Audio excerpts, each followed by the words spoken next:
കുഞ്ഞുമണികളെ, കഥ കേൾക്കാൻ റെഡിയാണോ? ഓണക്കഥ പറയട്ടെ. ഓണത്തിന്റെ കഥ. പണ്ട് പണ്ട് നമ്മുടെ നാട് ഭരിച്ചിരുന്ന ഒരു രാജാവുണ്ടായിരുന്നു, മഹാബലി. മഹാബലി വളരെ മിടുക്കനായ ഒരു രാജാവായിരുന്നു. അദ്ദേഹത്തിന്റെ പ്രജകളെല്ലാവരും വളരെ സന്തോഷവാന്മാരായിരുന്നു. ആ നാട്ടിൽ കള്ളമില്ല, ചതിയില്ല, ആർക്കും അസുഖങ്ങളില്ല, ആരും പട്ടിണി കിടക്കുന്നില്ല.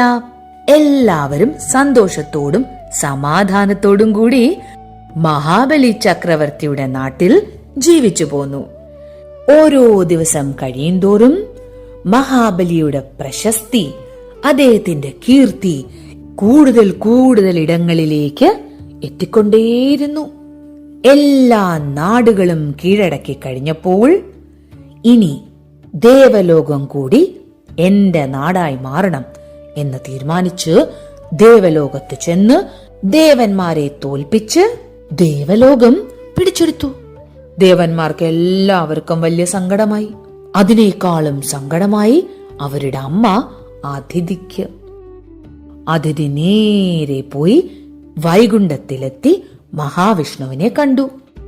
എന്നിട്ട് പറഞ്ഞു, ഭഗവാനെ, ദേവലോകമെന്ന സ്ഥലം എന്റെ കുട്ടികളുടേതല്ലേ? അത് മഹാബലി എന്ന രാജാവ് വന്ന് പിടിച്ചെടുത്തിരിക്കുന്നു. ഇനി എന്റെ കുട്ടികൾ എന്തു ചെയ്യും? അതിഥി എന്ന അമ്മ കരഞ്ഞുകൊണ്ട് പറഞ്ഞു. ഇത് കേട്ടപ്പോൾ മഹാവിഷ്ണുവിന്റെ മനസ്സലിഞ്ഞു. ഭഗവാൻ പറഞ്ഞു, അമ്മേ, അതിഥി വിഷമിക്കണ്ട. ഈ പ്രശ്നത്തിന് ഞാനൊരു പരിഹാരം കണ്ടുതരാം. അമ്മയുടെ മക്കൾക്ക് അവരുടെ ദേവലോകം തിരികെ ലഭിക്കുക തന്നെ ചെയ്യും. ഞാനൊരു വഴി കണ്ടിട്ടുണ്ട്. അധികം വൈകാതെ ഞാൻ അമ്മയുടെ മകനായി ജനിക്കുന്നുണ്ട്. കുറച്ചുനാൾ കഴിഞ്ഞപ്പോൾ അതിഥി എന്ന അമ്മയ്ക്കും കശ്യപൻ എന്ന അച്ഛനും ഒരു കുഞ്ഞു ജനിച്ചു. വീണ്ടും കാലം കുറേ കഴിഞ്ഞു. നമ്മുടെ മഹാബലി ചക്രവർത്തി എല്ലാത്തിന്റെയും അധിപതിയായി വാണരുളുന്ന കാലം. ഒരു ദിവസം അദ്ദേഹം ഒരു യാഗം നടത്താൻ ഒരുങ്ങുകയായിരുന്നു. ആ സമയത്ത് ഒരു കുട്ടി അദ്ദേഹത്തെ തേടി വന്നു. മഹാബലി ചക്രവർത്തി തന്റെ പ്രജകൾക്ക് വേണ്ട എല്ലാ സഹായങ്ങളും ഏത് നിമിഷവും ചെയ്തു കൊടുക്കുന്ന ഒരു ചക്രവർത്തിയാണ്. അതുകൊണ്ട് തന്നെ ഒരു കുട്ടി തന്നെ കാണാനായി വന്നപ്പോൾ അദ്ദേഹം ആ കുട്ടിയെ അടുത്ത് വിളിച്ചിട്ട് ചോദിച്ചു, നിനക്ക് ഞാൻ എന്താണ് നൽകേണ്ടത്? അപ്പോൾ ആ കുട്ടി പറഞ്ഞു, മഹാരാജാവേ, എനിക്ക് അധികമൊന്നും വേണ്ട.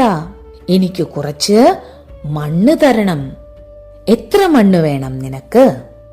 മഹാരാജാവ് ചോദിച്ചു. അവിടുന്ന് എന്നെ വെറും 3 അടി മണ്ണ് അളന്നെടുക്കാൻ അനുവദിച്ചാൽ മതി. മഹാബലി ചക്രവർത്തി ചിന്തിച്ചു, ഈ കുട്ടി അവന്റെ കുഞ്ഞിക്കാലുകൊണ്ട് വെറും 3 അടി മണ്ണ് അളന്നെടുക്കാൻ എന്നോട് അനുവാദം ചോദിച്ചു വന്നിരിക്കുന്നു. തീർച്ചയായും നിന്റെ ആഗ്രഹം പോലെ എന്ന് മഹാരാജാവ് പറഞ്ഞു. എന്നാൽ അപ്പോൾ മഹാബലിക്കൊപ്പമുണ്ടായിരുന്ന അദ്ദേഹത്തിന്റെ ഗുരു ശുക്രാചാര്യർ, എന്താ പേര്? ശുക്രാചാര്യർ. അദ്ദേഹത്തിന് ചില സംശയങ്ങൾ തോന്നി. അദ്ദേഹം ഒരുപാട് കാര്യങ്ങൾ മുൻകൂട്ടി കാണാൻ കഴിയുന്ന ഒരു ഗുരുവാണ്. അദ്ദേഹത്തിന് മനസ്സിലായി, ഈ വന്നിരിക്കുന്ന കുട്ടി വെറും കുട്ടിയല്ല, ഇത് സാക്ഷാൽ മഹാവിഷ്ണുവാണ്. പൊക്കമില്ലാത്ത ഒരാളുടെ രൂപത്തിൽ വന്നിരിക്കുന്നു. വാമന അവതാരത്തിൽ മഹാവിഷ്ണുവാണ് വന്നിരിക്കുന്നത്.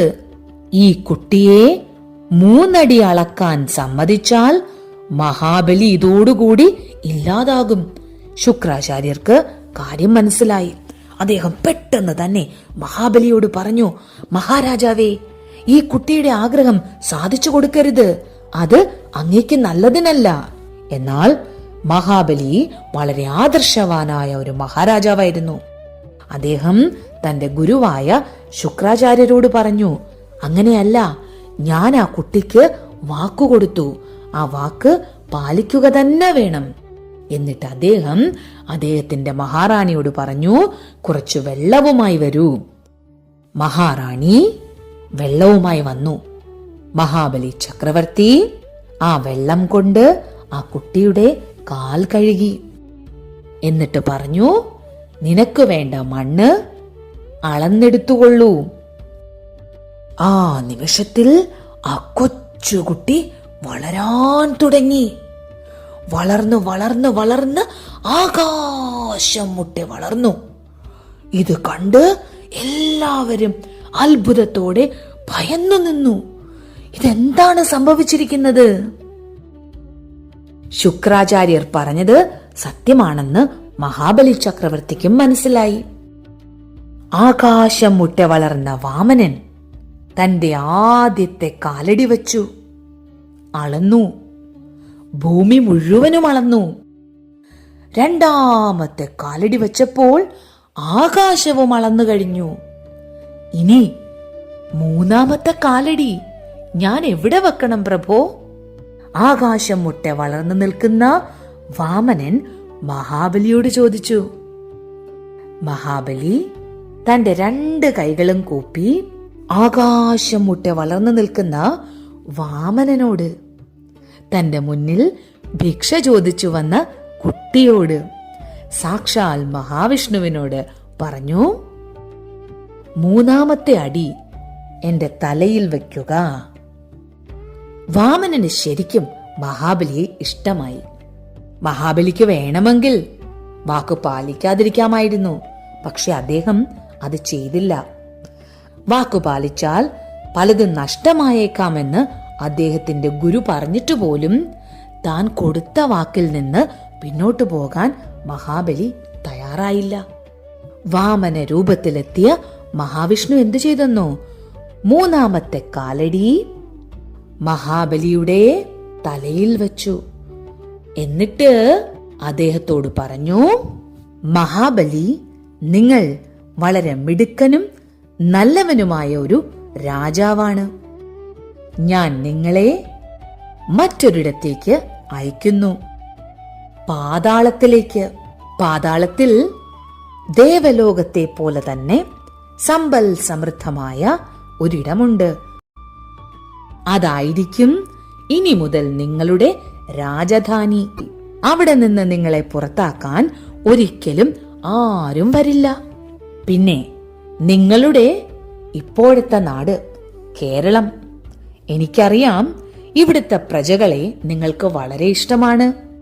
ഒരു കാര്യം ചെയ്തോളൂ, എല്ലാ വർഷവും ചിങ്ങമാസത്തിലെ തിരുവോണം നാളിൽ നിങ്ങളുടെ പ്രജകളെ കാണാനായി നിങ്ങൾക്ക് പാതാളത്തിൽ നിന്നും കേരളത്തിലേക്ക് വരാം. അന്ന് കേരളീയർ നിങ്ങളെ അത്തപ്പൂക്കളമിട്ട് സദ്യ ഒരുക്കി വരവേൽക്കും അവരുടെ മഹാബലിയെ. മഹാബലി തൊഴുകൈകളോടെ നിന്നു. വാമനൻ മഹാബലിയെ പാതാളത്തിലേക്ക് ചവിട്ടി താഴ്ത്തി. മാവേലി നാടു വാണിടും കാലം മനുഷ്യരെല്ലാരും ഒന്നുപോലെ ആമോദത്തോടെ വസിക്കും കാലം ആപത്തങ്ങാർക്കുമൊട്ടില്ല താനും. ഇതാണ് നമ്മുടെ ഓണത്തിന്റെ ഐതിഹ്യം, മഹാബലിയുടെ കഥ. ഓണം തേങ്ങെത്തിക്കഴിഞ്ഞു. പൂക്കളം ഒരുക്കണം, ഓണക്കോടി ഉടുക്കണം, ഓണസദ്യ കഴിക്കണം, കുടുകുട വയറ് നിറയെ പായസം കുടിക്കണം. വേണ്ടേ? അപ്പൊ എല്ലാവരും സന്തോഷത്തോടെ നല്ല കുട്ടികളായി ഓണമൊക്കെ ആഘോഷിക്കണം കേട്ടോ. ഇനി കഥയോടൊപ്പം നമുക്ക് പേരുകൾ പറയണ്ടേ? പേരുകൾ കേൾക്കാനേ ഒരുപാട് കൂട്ടുകാര് കാത്തിരിക്കുന്നുണ്ട്.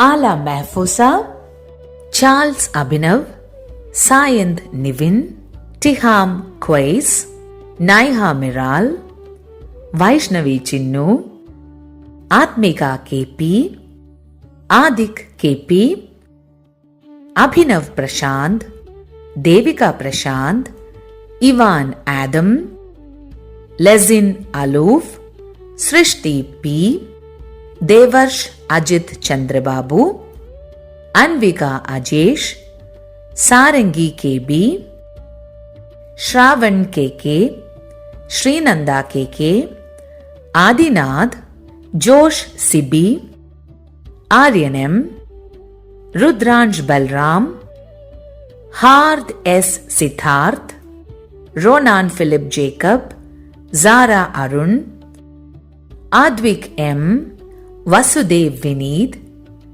Vibhav Vibhu, Elvin George. ഇനി നമ്മുടെ പിറന്നാൾ കുട്ടികളുണ്ട്. അവന്തിക വാര്യർ, നൈൽ നിതാര, ആദിനാഥ്, അമാനി ലയാൽ ആഷിഖ്, ദയാൻ ദേവ് വിപിൻ. പിറന്നാൾ കുട്ടികൾക്ക് പിറന്നാൾ ആശംസകൾ. സ്നേഹമറിയിച്ച എല്ലാ ചക്കരക്കുട്ടികൾക്കും ചക്കരയുമ്മ. കഥയോടൊപ്പം കുഞ്ഞുങ്ങളുടെ പേരുകൾ കൂടി പറയണം എന്നുണ്ടെങ്കിൽ അച്ഛനമ്മമാരെ നേരെ നമ്മുടെ ആപ്പിൾ സ്റ്റോറി ക്ലബ് എന്ന ഇൻസ്റ്റഗ്രാം പേജിലേക്ക് വരൂ. പേജ് ഒന്ന് ഫോളോ ചെയ്യണേ. എന്നിട്ട് കുഞ്ഞുങ്ങളുടെ പേരുകൾ ഞങ്ങൾക്ക് മെസ്സേജ് ചെയ്യൂ. അടുത്തു വരുന്ന 2 കഥകളിൽ ഏതെങ്കിലും ഒന്നിൽ തീർച്ചയായിട്ടും നിങ്ങളുടെ കുഞ്ഞിന്റെ പേര് ഉൾപ്പെടുത്തുന്നതായിരിക്കും. ആപ്പിൾ സ്റ്റോറി ക്ലബിലൂടെ നിങ്ങൾക്ക് ഈ കഥയൊക്കെ പറഞ്ഞു തരുന്ന എന്റെ പേര് അഞ്ജലി. അപ്പോൾ എല്ലാവർക്കും ഒരിക്കൽ കൂടി ഓണാശംസകൾ. ഹാപ്പി ഓണം. നമുക്ക് മറ്റൊരു കഥയുമായി കാണാം.